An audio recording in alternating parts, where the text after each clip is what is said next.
Welcome to Ordinary People Doing Extraordinary Things, the podcast show. I am your host, Carrie Roberts. And today I have another wonderful guest. I have Dr. Adrienne Youdim. She is an internist and she's been working within the nutrition and weight loss and health space for quite some time. So thank you. So excited to have you here today. Thanks, Carrie. It's great to be with you. Yes. So I want to start out before we kind of get into your new book and all the things you've been doing. What made you want to become a doctor, and specifically in this area? What is it that makes you passionate about this space? It's interesting because, the origin story is always different in retrospect, right? And for years, people have asked me why I went into weight loss and nutrition, and I kind of shrugged my shoulders like, like I have no idea. And certainly it was not my intention when I went into medicine to do this. And it's important to also say that this isn't like a specialty really that is well known within medicine. And when I actually went into it, there really wasn't anyone to seek for mentorship, at least not locally. And so it was kind of felt like trailblazing, even though, look, it's like a major medical issue. 80% of our current population is overweight on some level. And so all of us as physicians are engaging with this personally and professionally.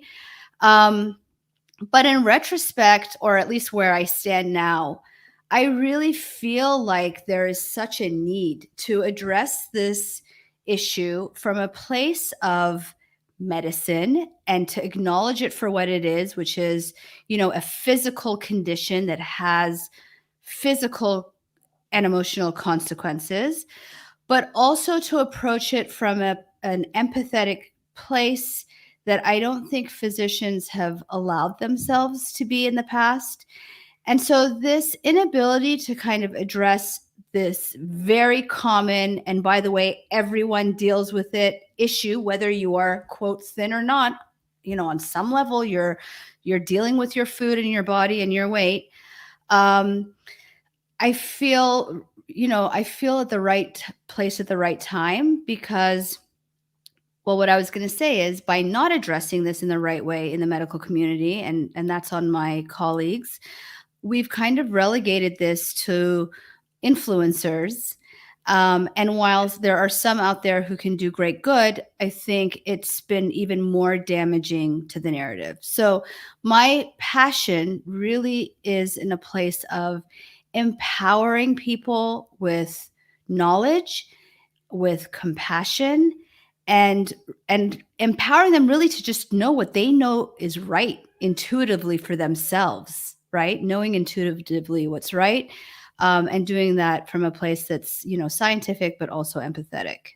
Yeah, I think you're right. It's interesting you said that there is so many people relying on quote unquote influencers that tend to be 20 years old that maybe haven't dealt with a certain level of wanting to lose weight that maybe people of different ages have.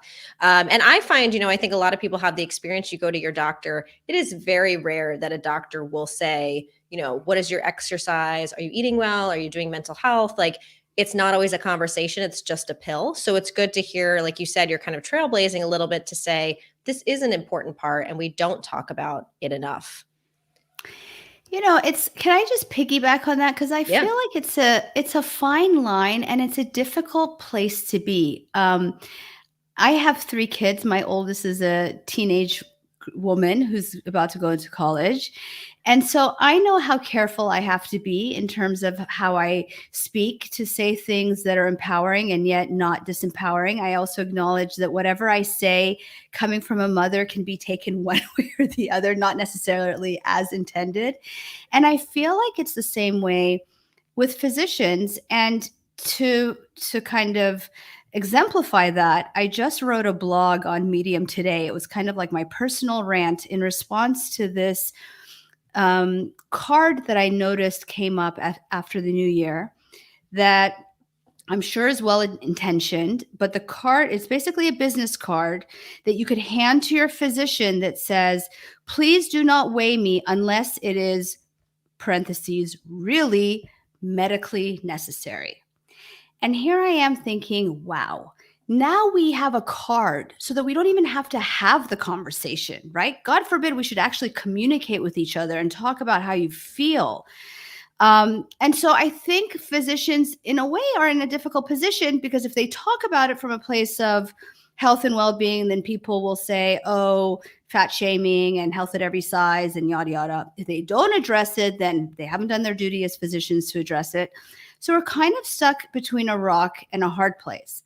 Yeah. That's not to say that there's not a way to navigate this, understanding that it is a sensitive issue. And so we really do need to be able to have these conversations, but in a way that is, savvy and respectful of the sensitivities. Yes, I agree. I think getting on that scale is definitely not anyone's favorite time, especially hear you were you, there sister. you were there the week before. You're like, don't you already have it? You're trying to take your shoes off and your coat and everything else. But you have this new book out, and one of the things I like is you talk about, hunger is universal, obviously, but everyone is starving for this same universal needs of meaning, understanding, connection, and healing. And I thought that was kind of interesting because sometimes we don't equate eating with that. Like we have to eat to live. It should be something that comes natural to us. But I find like you have to like really focus on it. Otherwise, you're like, I'm busy, I'll just pick up this, and you don't think about it. So where is this relation between hunger, food, weight, and just the kind of emotional connection and universal needs that you're talking about? Yeah, I mean, such a big question because I may have in the line that you're reading synopsized it, but as you know, the chapters, there's about 40 chapters that each relate to a specific hunger, and that was just 40. There's many more, but essentially, what I'm trying to say is that there are universal needs we all share: need for belonging, need for acceptance, for self-love, for even physical things like nature, sleep, right? Concrete things that when we are not attuned to them, when we are denied of them, it requires or it creates a hunger. I call it hunger. Maybe somebody else will call it an itch. Maybe somebody else will call it a void, right? Something that is like, a thorn in your side that is requiring your attention. And when we are in a place where our psychological needs are unmet, that's uncomfortable. And so we seek to soothe that. And I always tell my patients, well, you could smoke, drink, do drugs. But if you're a goody two shoes, what are you going to do? You're going to eat a cookie. It's easy. It's right there. So we do soothe ourselves, right, with an easy comfort, which is food. And the other piece to this is that we're not comfortable expressing our needs, right? Particularly when they're tied to so much emotion. And so we shame them, right? Or we ignore them, or we shove them, or we stuff them. But the beauty of this work, and again, I didn't go into medicine thinking I was going to be, quote, a weight loss doc. But the beauty of this work is that it really represents something bigger. And so if we can be attuned and not just, grab that thing that makes us feel good in the moment, that comfort food, which I can go on a rant about too. Comfort food is only comfortable in the moment, but it's not really comfortable over the long run. But really notice, what is it that we're truly hungry for? That's an opportunity. That is an invitation to give yourself something that you are longing for. And so, I mean, that's awesome, right? That's really a beautiful thing. Yeah, I think, it's said really well. I know some people use like the term conscious eating, just being aware, but where is like maybe you can talk a little bit about how to do that or some tips, because I think there could be some times where then you get to a point where you're overthinking, like, okay, what am I feeling in this moment, or what should I eat? Or as you have mentioned earlier, there's so many different types of ways to eat healthy. Do I need to follow one of those? And that can feel stressful or intimidating or confusing. So how do you kind of figure out, number one, what is it that maybe you actually need? And then number two, how do you get into a healthy way of eating that's right for you and your body versus what someone else is maybe suggesting? I mean, in this book, I don't even talk about that. I don't talk about like the keto diet or the keto stick, which I think is bullshit, by the way. No one needs to pee on a stick to recognize what they need or need not eat, right? I don't talk about any of that. And I do think that it is intuitive in the sense that we all kind of know what serves us, right? Like the stuff our moms, or most of our moms, I think, told us. I once sent this to my patient, and my patient was like, well, my mom used to take me to McDonald's every morning. And I'm like, okay, not your mom, but most moms, like, eat your veggies, right? Like, we intuitively know. But I'm not even talking about that in this book.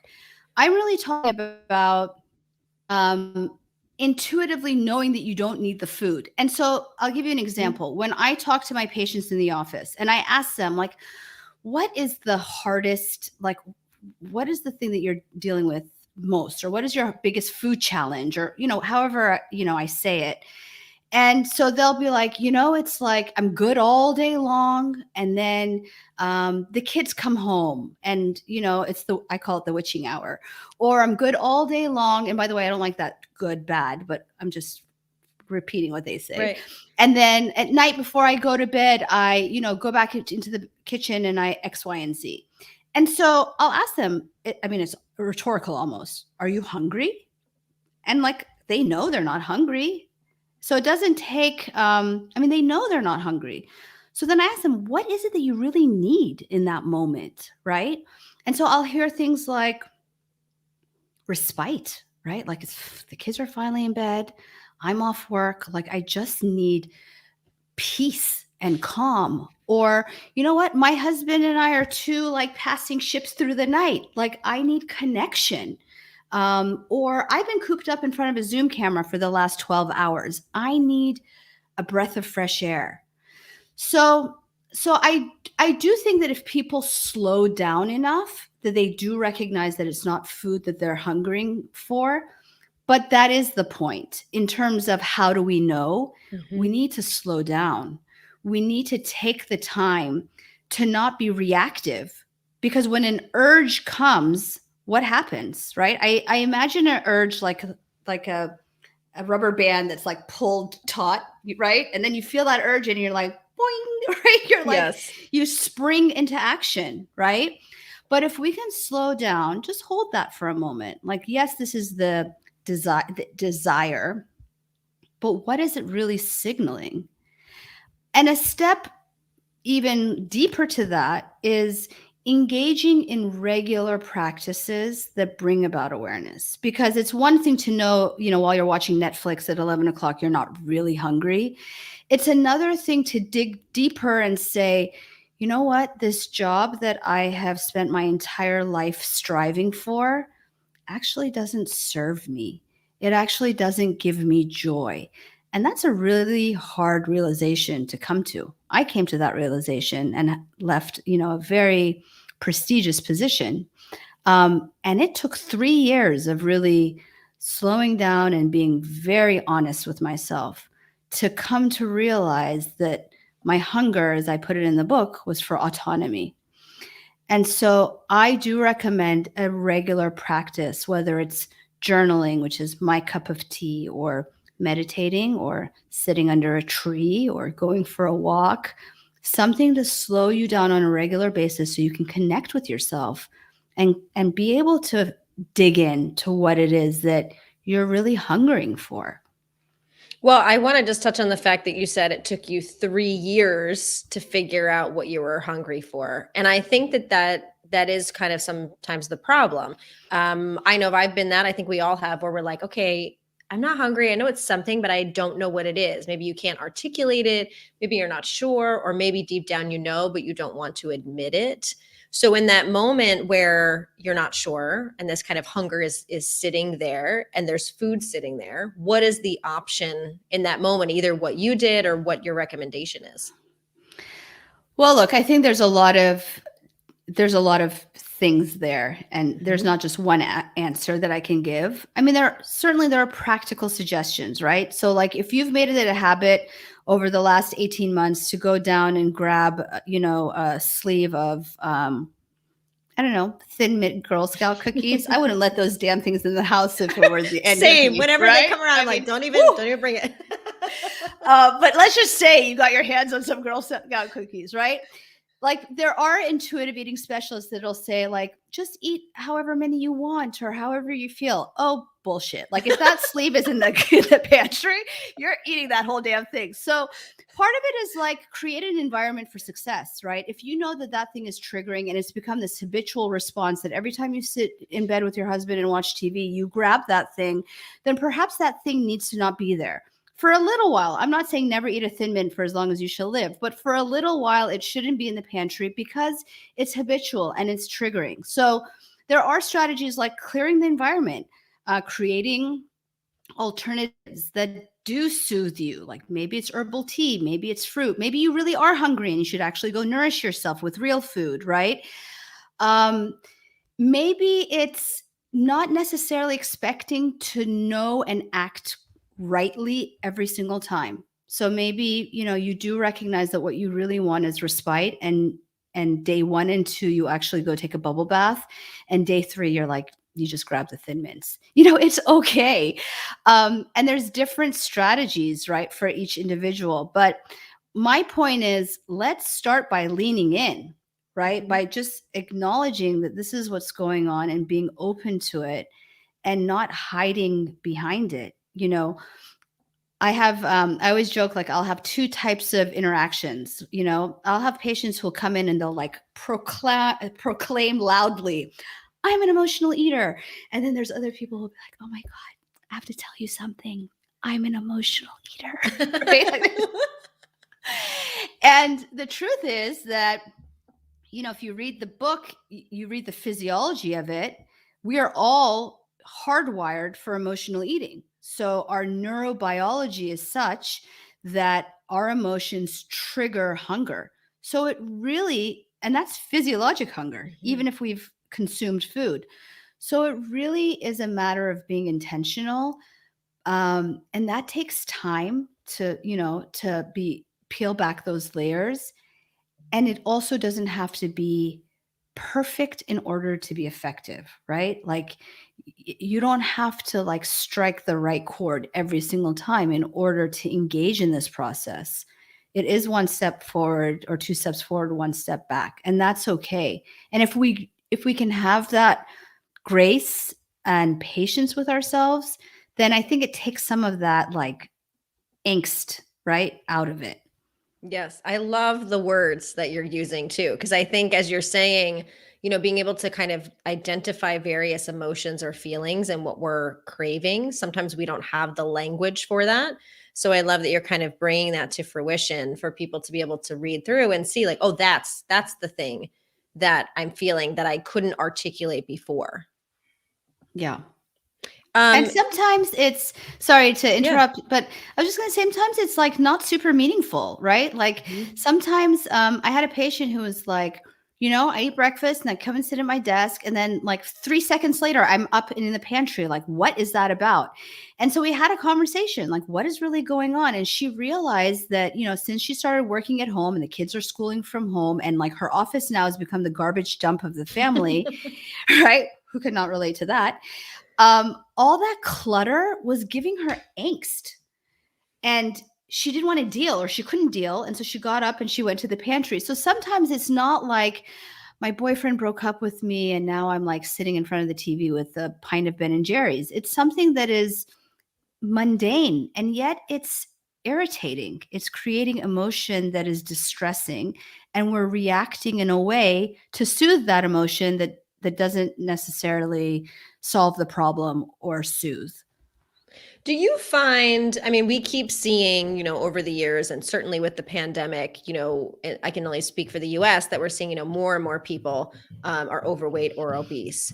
Do you think that that is because, we were dealing with emotions before, or we didn't think about it? Is it the changes in food? Like, what do you think has been causing this kind of change that we've seen over the years, that more people are getting into that overweight or obese category in the United States?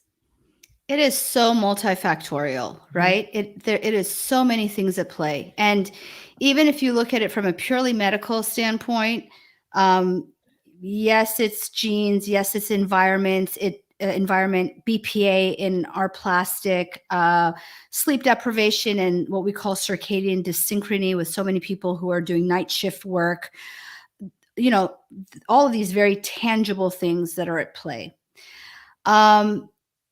I think at this point, like once you're no longer talking about prevention, because when the CDC started looking at these numbers back in the 80s, we had prevalence rates of about 10% of obesity, which is a yucky word. People don't love it, but it just means a degree of excess weight. Like 30 pounds of excess weight is considered obese. Now the prevalence rate is over 40%.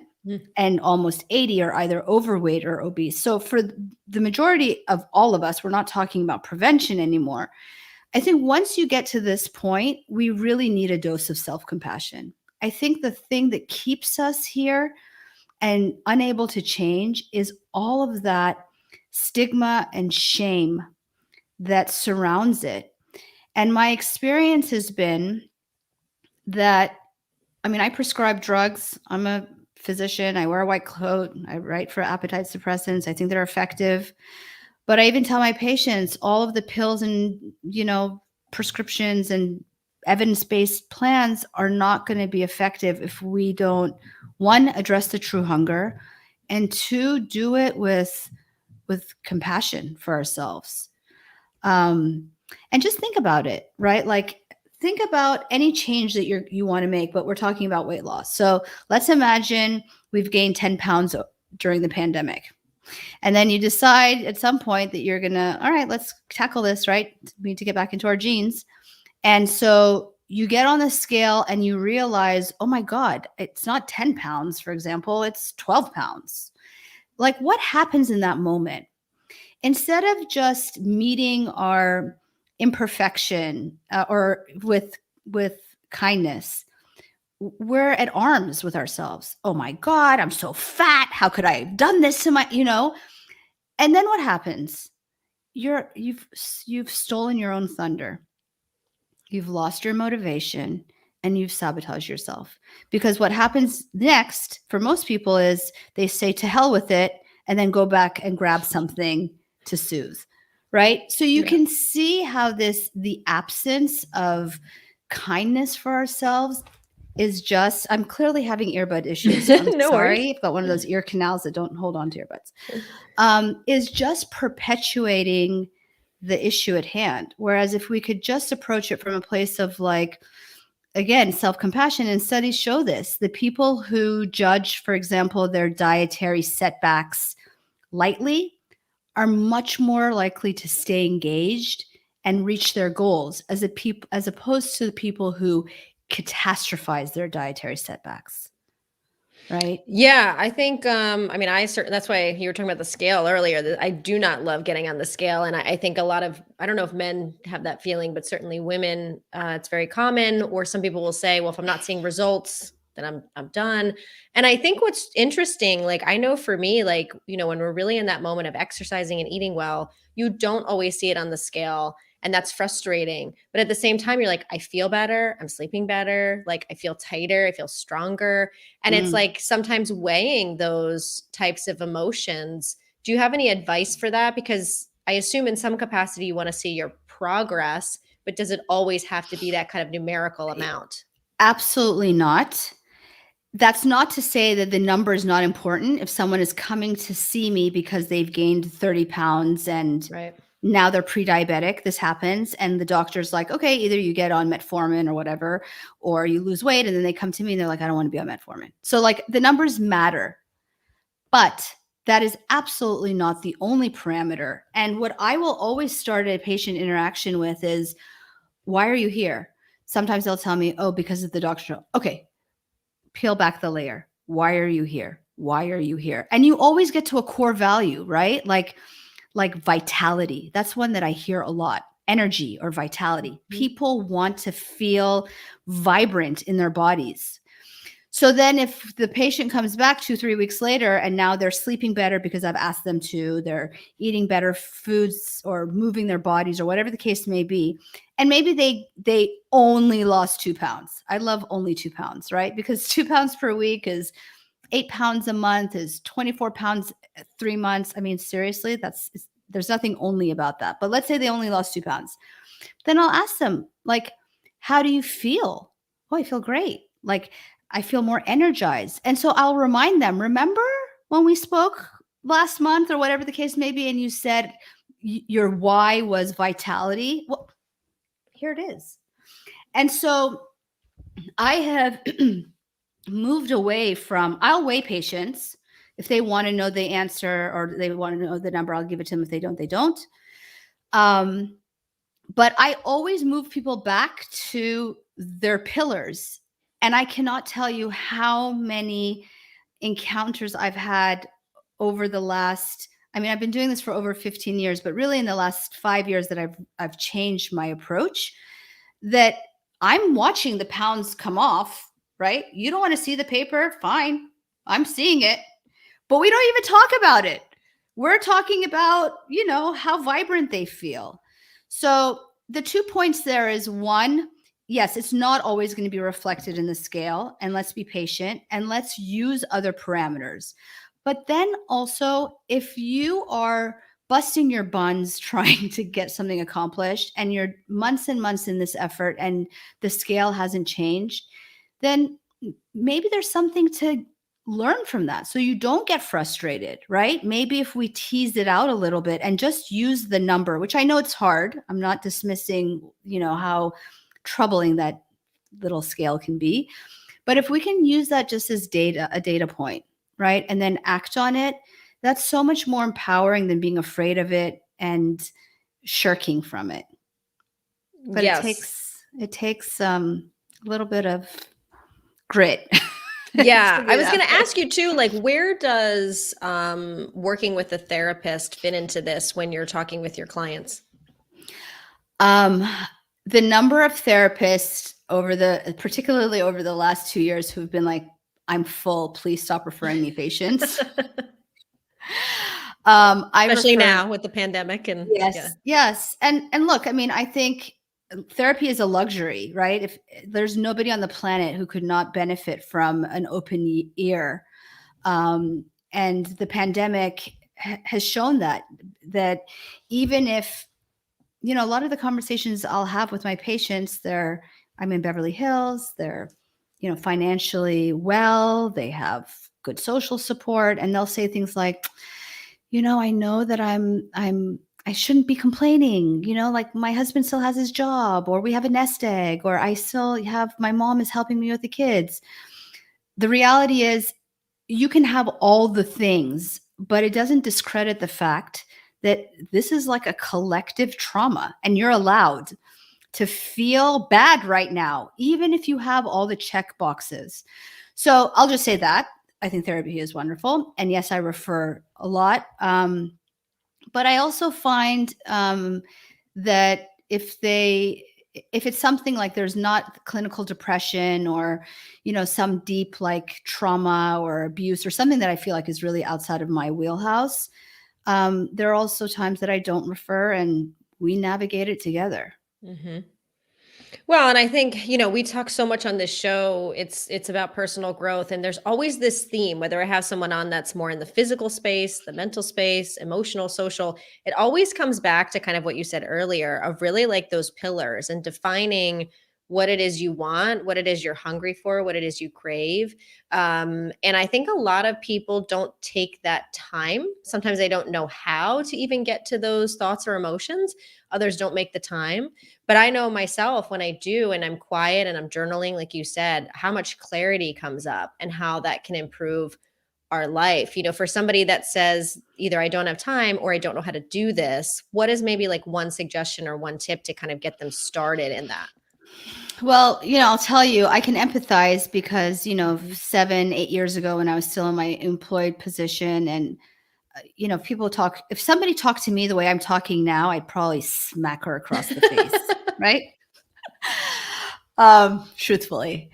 So I can understand that. But even in those moments when my life was so tightly wound up, if, and I talk about this, I think, in the book too, that if I got an email from my, back then my daughter's preschool, for a sign up genius, I wasn't the one who was bringing plastic forks and napkins. I would drop everything to make homemade latkes for the Hanukkah, celebration. Or if my parents had a doctor's appointment, or, I always made time when I prioritized, when I valued something.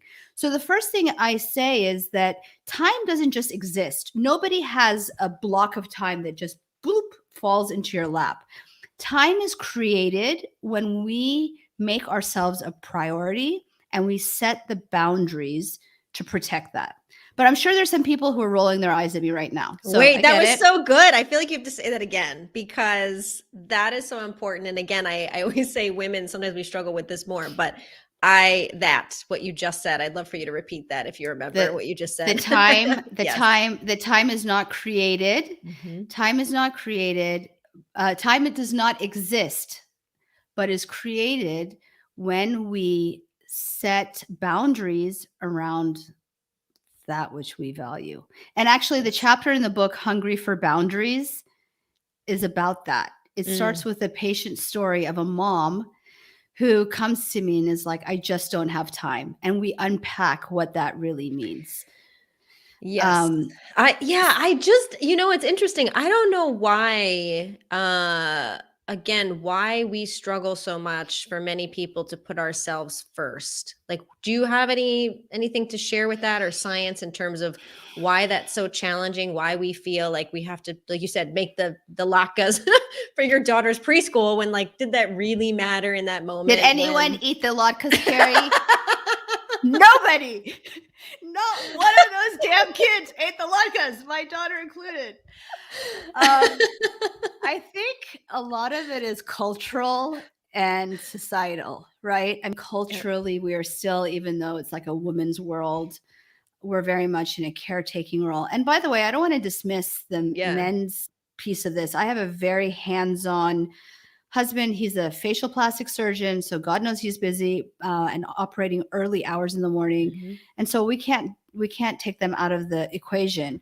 But, still, classically speaking, we fall in that caretaker's role. And you asked about the science. I mean, there's something biological there too, in terms of caretaking, nourishing, bearing, birthing.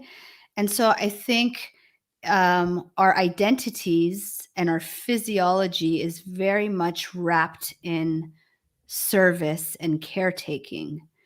But here's a way of thinking about that, because I think any mother can relate, particularly over the pandemic, that when you are always there for your children, right?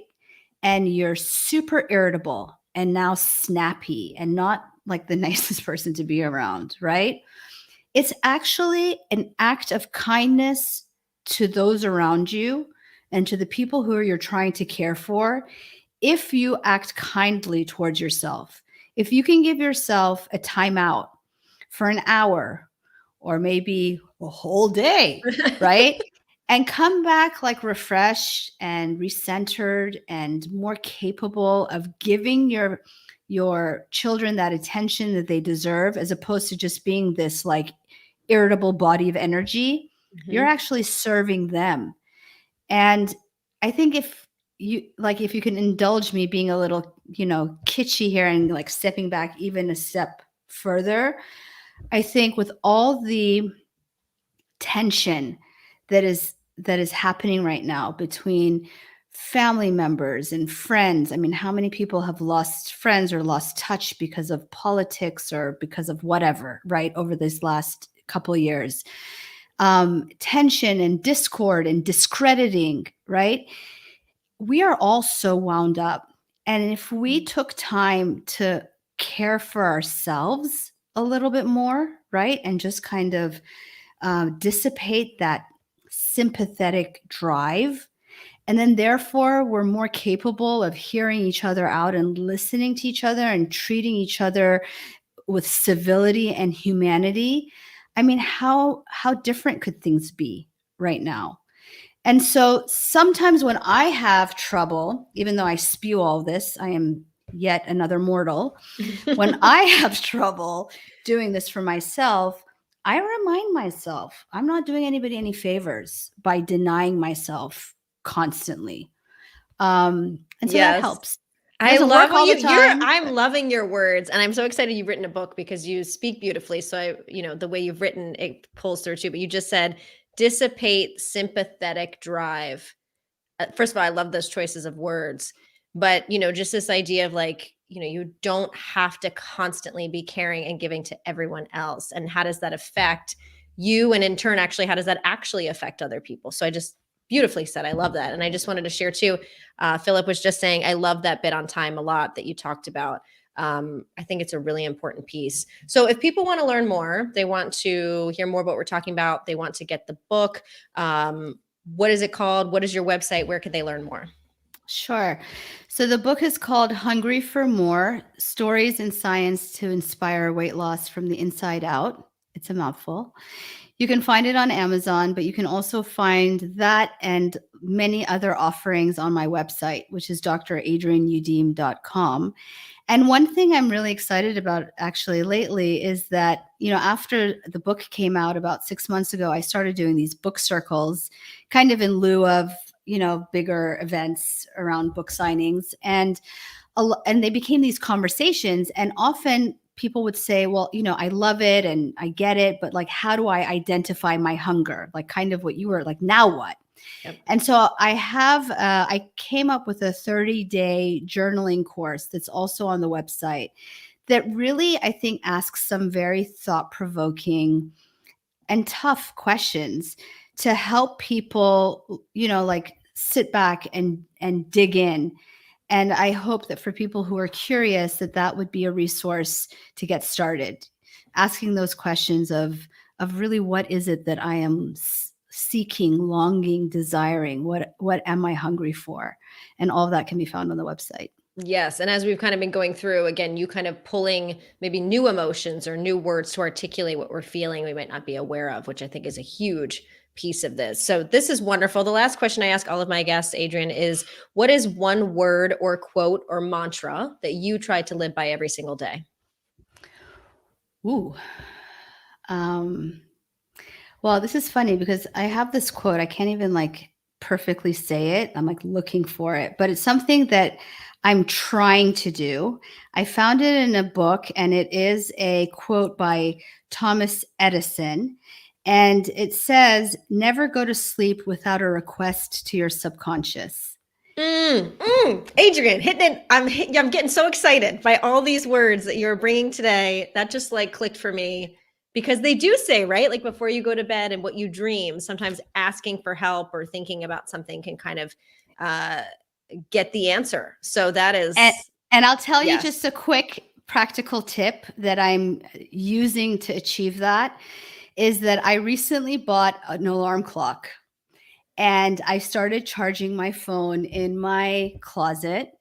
And so I'm being really intentional about spending that time right before I go to sleep, doing something that is meaningful so that I can put that thought into my subconscious. And then I wake up, and instead of checking my email 60,000 times by 6:30 a.m., I'm using that time also to check in with myself. So I'm going to give that as a challenge, Carrie, to you and to your peeps, because I think it's really, you don't realize how much that damn phone sucks your life and attention away. Charge it in the bathroom or the closet, and check in with your subconscious before and after you wake up. I love it. Well, this has been really informative and such a pleasure. So I thank you so much for being here, Dr. Adrienne, and I look forward to hearing more in the future. Same. Nice being with you, Carrie.